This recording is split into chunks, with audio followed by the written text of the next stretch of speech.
Number one, put God first.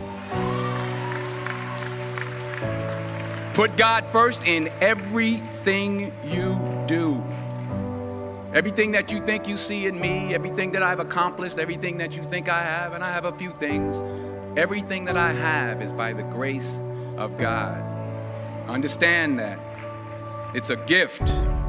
40 years ago, March 27th, 1975, it was 40 years ago, just this past March, I was flunking out of college. I had a 1.7 grade point average. I hope none of you can relate. I had a 1.7 grade point average. I was sitting in my mother's beauty shop. They still call it beauty shops now? What they call it now? Yeah, I was sitting in the beauty parlor. I was sitting in my mother's beauty parlor, and I'm looking in the mirror, and I see behind me this woman under the dryer. And every time I looked up, she was looking at me, just looking me in the eye. And I didn't know who she was, and I said, she said, somebody give me a pen, give me a pencil, I have a prophecy. March 27, 1975, she said, boy, you are going to travel the world and speak to millions of people. Now, mind you, I was flunked out of college. I'm thinking about joining the army. I didn't know what I was going to do, and she's telling me I'm going to travel the world and speak to millions of people. Well, I have traveled the world, and I have spoke to millions of people. But that's not the most important thing, the success that I had. The most important thing is that what she taught me and what she told me that day has stayed with me since. I've been protected. I've been directed. I've been corrected. I've kept God in my life, and it's kept me humble. I didn't always stick with him, but he always stuck with me. So stick with him in everything you do. If you think you want to do what you think I've done, then do what I've done and stick with God. Number two, fail big. That's right. Fail big. Today's the beginning of the rest of your life, and it can be very frightening. It's a new world out there. It's a mean world out there, and you only live once. So do what you feel passionate about. Take chances professionally. Don't be afraid to fail. There's an old IQ test, was 9 dots, and you had to draw 5 lines with a pencil within these 9 dots without lifting the pencil. The only way to do it was to go outside the box. So don't be afraid to go outside the box.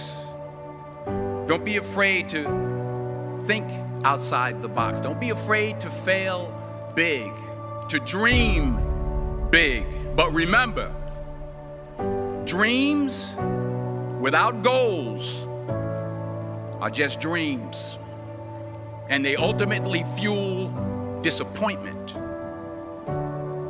So have dreams, but have goals. Life goals, yearly goals, monthly goals, daily goals. I try to give myself a goal every day. Sometimes it's just to not curse somebody out. Simple goals, but have goals. And understand that to achieve these goals, you must apply discipline and consistency. In order to achieve your goals, you must apply discipline, which you have already done, and consistency every day, not just on Tuesday and miss a few days. You have to work at it every day. You have to plan every day. You've heard the saying, we don't plan to fail, we fail to plan. Hard work works.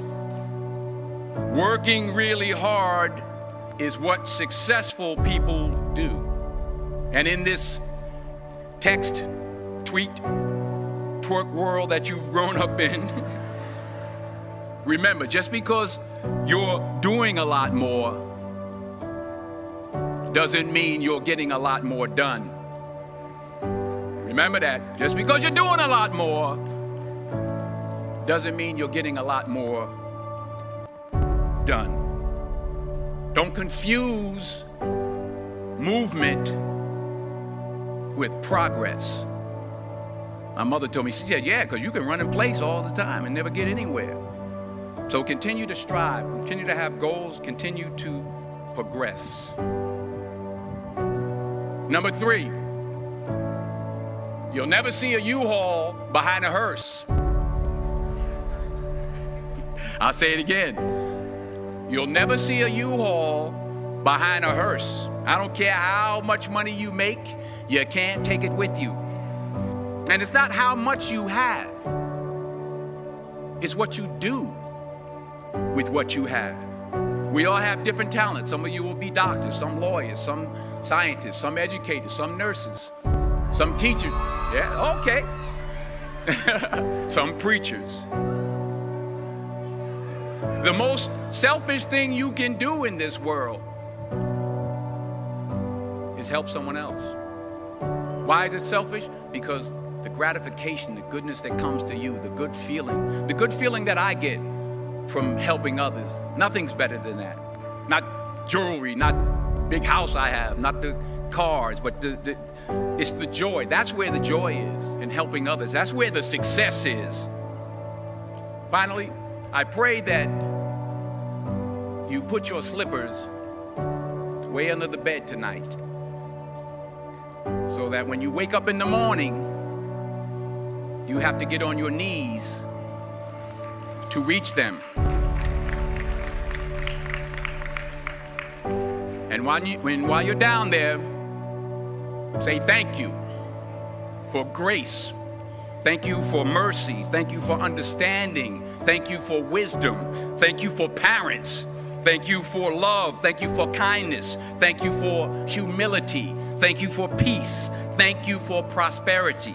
Say thank you in advance for what's already yours. That's how I live my life. That's why I am. One of the reasons why I am today. Say thank you in advance for what is already yours. True desire in the heart for anything good is God's proof to you, sent beforehand to indicate that it's yours already. I'll say it again. True desire in the heart, that itch that you have, whatever it is you want to do, that thing that you want to do to help others and to grow and to make money, that desire, that itch, that's God's proof to you, sent beforehand already to indicate that it's yours. And anything you want good, you can have.